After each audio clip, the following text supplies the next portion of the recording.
On November 10, 2016, 2 days after one of the most contested presidential, congressional, and state elections in recent memory, the Michigan Farm Bureau held their first ever election recap meeting in East Lansing.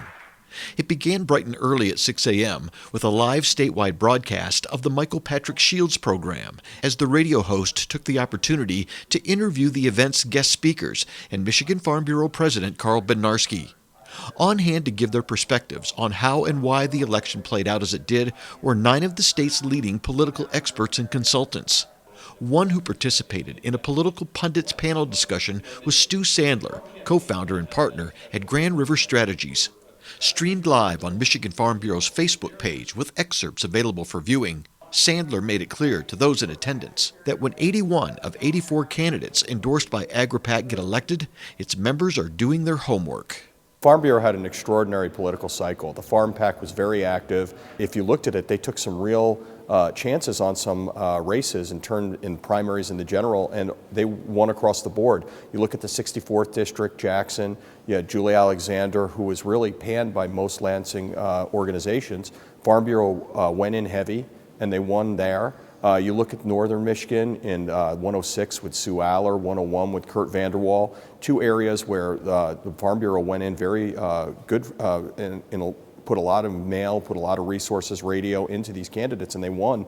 Farm Bureau had a great partnership with the Michigan Chamber.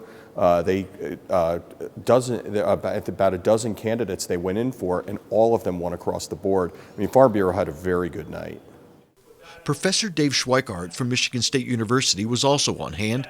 He specializes in agricultural policy, trade policy, and law at MSU, and spoke on the Trans-Pacific Partnership Trade Pact, something Michigan Farm Bureau supports, and something President-elect Trump has made clear he opposes in its current form.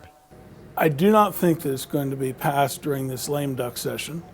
I know that some people would like to. President Obama would like to. He'd like to help move this off of the agenda. But I simply don't think that the will in Congress is there to do that right now. I think when the new administration comes in, they've made it very clear that they are highly critical of TPP. And I don't think that that's going to be one of their highest priorities, especially during the first 2 years. So I would not expect movement on TPP until after, say, the 2018 elections, and maybe not until after the 2020 election and perhaps the second term for Donald Trump. I simply don't think it's going to be on their agenda. Now, there are opportunities in passing TPP. We can provide adjustment assistance to those parts of society that are being damaged by a trade agreement. We can include that in the implementing legislation. No other country is stopping us from including that. But I simply don't think that right now that's going to be the priority of what this administration is going to do.